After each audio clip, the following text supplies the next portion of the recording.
All right, guys. Hey, how are you doing? It's Quincy here, and I'm actually going to be interviewing a professor who's been supporting the XDC network with some of his independent studies, Pramod Viswanath. How are you doing, Pramod? Doing well, Quincy. Nice to talk to you here. Nice to talk to you too. Nice to talk to you too. Yeah, so I'm here with the XDC Foundation, and we wanted to kind of come together and maybe talk about a little bit what you do on the XDC network. You work in blockchain forensics. I know you're a professor. What can you tell me about yourself? Yeah, my name is Pramod. I'm a professor of electrical and computer engineering at the University of Illinois here in Urbana Champaign, moving to Princeton next year. And I've been a professor for 21 years, and I've done a variety of technologies. I did my PhD in wireless, and I worked on that for a long time, for a while. And then I've been in blockchain for several years now, thinking about the foundations of the area. And really, I enjoy the research in blockchains. It brings together many aspects of a computer system, and I enjoy the holistic system view. I work primarily on the foundations, first principles research, and and I think the one topic we were talking about is this that you mentioned. I think forensics, and I could spend a few minutes talking about what this topic is and what its connection to blockchains are. And forensics sounds like something detective work or something you dig up afterwards, right? That's what forensics reminds you of. And so what's that to do with here? And I want to say a little bit, and I want to put a broader context. So forensics refers to the fact that something happens, especially something bad happens, and you want to have the tools to go back and dig in and through the evidence trail and find out who done it. I mean, that's the classic, forensic model. And that's the same thing here. Though if that's what comes to your mind, that's exactly what's the situation here. And the way blockchains work, right? Security is a big part of blockchain, and it's decentralized. And the protocols are designed to be secure with some people misbehaving. For example, Bitcoin is tolerant, famously tolerant, up to 49%, what they call. That means a majority follow protocol, the majority of mining power follow protocol, then Bitcoin is safe, it's live, and it keeps working. And you mentioned XDC, right? XDC's protocol is proof of stake, and that would be robust up to 1/3 of nodes. Up to 1/3 can be sort of malicious or what we call Byzantine, and they can deviate from protocol, but still the overall thing works fine. And that's the security, right? And that you could say is how the protocol is. But forensics refers to the fact, what happens if this is broken? For whatever reason, suppose more than 1/3 of master nodes collude and do a double spend. They basically hack the network. And they can, because the protocols have no guarantee once you cross the 1/3 threshold. And this is called, right? This is like a security attack by having a majority, or in this case, like super majority, right? You want 2/3 to be honest, but it breaks it. Yeah. Now, what do you do about this, right? Usually blockchains throw up their hands and said, too bad. I mean, that's usually been the status in all blockchains. If you had an attack like that, then it's, sorry? It's usually game over after that. Yeah, it's really game over. It's completely game over. And what we are talking about forensics is that maybe it's not game over, right? That's not how the real world works. In the real world, bad things happen, but then you have the forensics and detectives and judiciary and an enforcement mechanism. Basically, there's a judiciary. Think about it like this, right? Okay, here's the way to think about it, right? Blockchains model democracy, decentralized, right? One man, one woman, one child, one vote. It's like the democratic ideal. And you have the constitution, right? And that is like a protocol in blockchain. You have the executive role, and that is like the miners and the master nodes in blockchains. But the third pillar of democracy is judiciary. And there isn't an analogy of judiciary in blockchains because there is no way to enforce that people follow the law, follow the constitution, follow protocol, in other words. And what we're building through this research program is this third pillar of democracy in blockchains. judiciary, which is, we're calling it forensics. So here's how it works. Something bad happens. That means, let's say more than 1/3 of master nodes collude and they go and break it. But then this is where the forensics come in. The honest nodes just look at the blockchain, the ledger, and they can see a signature trail of the attack. And the point of forensics is it's another algorithm, it's another protocol that looks at the trail, and you can think of it like AI, but figures out who did it or which of the participants colluded to do the attack. And this is after the fact. I call this the day after project. The day after was this iconic movie in the 90s that said that there's a nuclear bomb in a Midwestern city, but life goes on, and this is like the day after. So what happens afterwards? And what we show in this work is really about coming up with AI algorithms and machine learning algorithms that can look at the trail in open trail on the blockchain and use that to go back and trace who did it. And I guess the point is that if you can catch them afterwards with cryptographic evidence, chances are people are not going to do it. If they know they're going to be caught with cryptographic evidence, they're not going to do it. And if you know they did it, right, you can take away their stake. You can slash them. There's some strong incentives against such behavior. Once people know that they can be caught, that has an effect on their actions. Exactly. There's already the high level of barrier to try to even compromise the network to begin with.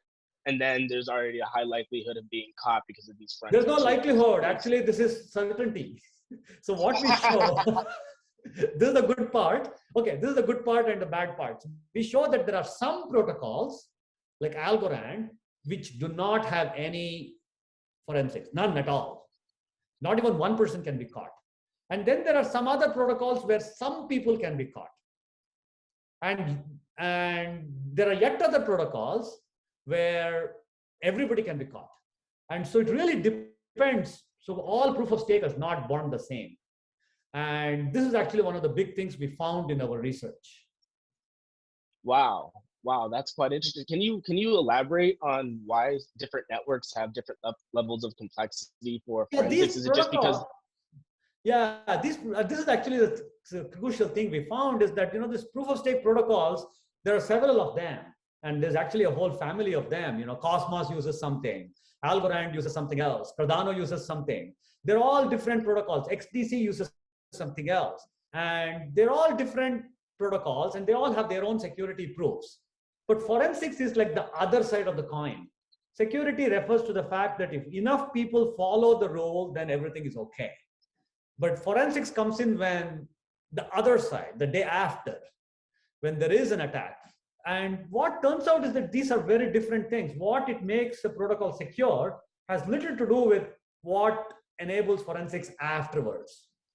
And tiny changes in the protocol we found, which has no impact on the security or efficiency or engineering, has outsized impact on forensics. And what we found is that there are ways in which any one of these protocols, proof of stake protocols, can be enhanced, or one can say forensic ready. And one can make it with some relatively minor changes. Sometimes you could be lucky, no need to make any change. Boy, that's pretty good. And sometimes you may need to make a drastic change like Algorand. But then now you have best of both worlds. You're secure when things work well, but when things don't work well, you're also secure in the sense that you're going to catch every one of them and make them pay the price, which means they probably will not do it. Exactly. And it just makes your job easier in terms of, disaster relief and whatever goes on with the protocol. Yeah, and probably won't happen because if people know that they're going to be caught, right? You won't do it in the first place. Yeah. I mean, that's sort of the idea of the open internet, the open blockchain in the first place too, where anybody exactly. And as you can imagine, this is a thing that. Okay, I want to say one more thing, Quincy, is that if you proof of work system like Bitcoin, it's very hard to go nail this down because a miner is recognized only by the public key, and you can go change the public key. So there is no attributability really. And but proof of stake is special because the keys are referred. The public key is also aligned with the stake, and So once I catch the public key, then the corresponding stake can be slashed. So this is somewhat very, very correct for proof of stake. And all protocols that are proof of stake really have to do forensics. I mean, that's the correct thing to do. It's a no-brainer to not do. You don't lose anything by doing it, and you only gain. Wow, interesting, interesting. I also wanted to ask you, how does this relate to the XDC network, and what's some of your experiences and some of your research that you've been doing in regards to that? Well, XDC is supporting this research along with a few other sponsors, the National Science Foundation, the Army Research Office. I mean, we are really a pure research entity, and our operations are to just work on the foundations, and we are happy to acknowledge support. And I'm very interested as a scientist to bring the inventions we do closer to reality, or actually in reality. And this is out of the engineering part. There's the science part, and then there's the engineering part. And as a rule, me as a scientist and my collaborators, so I just wanted to say, right, this is a broader piece of work, and it's a shout out to my graduate students, Peiyao Sheng and Guru Wang, and collaborators. There's Karthik Nayak at Duke and Sriram Kannan at the University of Washington at Seattle. So it's a broad multi-university scientific effort, collaborative effort. And we are very interested in bringing this to real world engineering. So we've done these outreach efforts to the Army research. We've done a DM improvement proposal. DM is Facebook's cryptocurrency initiative. And we're also very excited about trying to bring this to the XDC network. All proof of stake systems, permission systems can benefit from this. And so we are sort of helping in any expertise we can provide as scientists to transition our ideas. So we have a proof, like a prototype and a proof of concept implementation. And we're helping answer questions of any XDC engineers or the broad open source community. We would like to help transition our forensic ideas into the real network. No, that's really interesting. That's really interesting, actually. One thing I wanted to also ask you about was, with these different forensic tools coming into play now, how do you think these different proof of stake networks will grow going into the future, now being able to institute these tools that you're researching? Yeah, I mean, once you have strong security, right? Security is the bedrock of blockchains, and having strong economic security and with a guarantee for participants that they will not be defrauded, because people who defraud will be caught and perhaps slashed, provides sort of a basis. And this is especially relevant to some blockchains. Like, I mentioned DM, Facebook's currency, was that it's a currency. So currency is like critical. You're a currency. What more can you ask for? You don't want a double spend. And XDC network does a lot of financial applications, and it's sort of the go-to network for finance, and anything that has to do with finance, security is such a critical component. And so it really helps security all around. I mean, every blockchain can use it, but some blockchains can use it more than others, perhaps. Yeah, I think that you also see, especially with a lot of trade finance, you'll see a lot of these traditional finance institutions sort of be able to move more into something a little bit more convenient but more secure, while also being able to adopt these new technologies. And I think that they'll guide more to the ones that'll have a lot more of these unique features in regards to being able to run forensics. One other thing I also wanted to ask you real quick were, because when I think of forensics, and I think maybe the average person, as you stated earlier, sort of thinks of like CSI, going after the bad. But I also think of compliance in terms of forensics. Do you know what's a good way that this could be used in terms of compliance and in terms of compliance needs for? Yeah, I mean, I didn't say it, right? But that's exactly it, right? KYC, AML are critical components, and every bank, right? If there is something wrong happens to a bank, they should be able to report to a regulatory agency how this happened and who did it. And forensics are such a natural fit with compliance. I mean, as a scientist, I'm not fully involved in this, but I can easily see. I mean, I guess that's the first thing I think, because I think of like just in general, all the different compliance needs in general, and then audits on top of that, and what's needed to go about that. And this could basically it gives you an audit trail. This is a way of building. See, in any banking system, there's a ledger and there is an auditor on the other side, and the auditor can come in and check your books. and go over it. So the forensics is really, but the books here is a protocol. That's the blockchain protocol. And forensics is like the auditing tool on top of it. And that's also a protocol. That's an AI protocol. And so it's kind of, look back at it, it's surprising it's not been discussed all these years.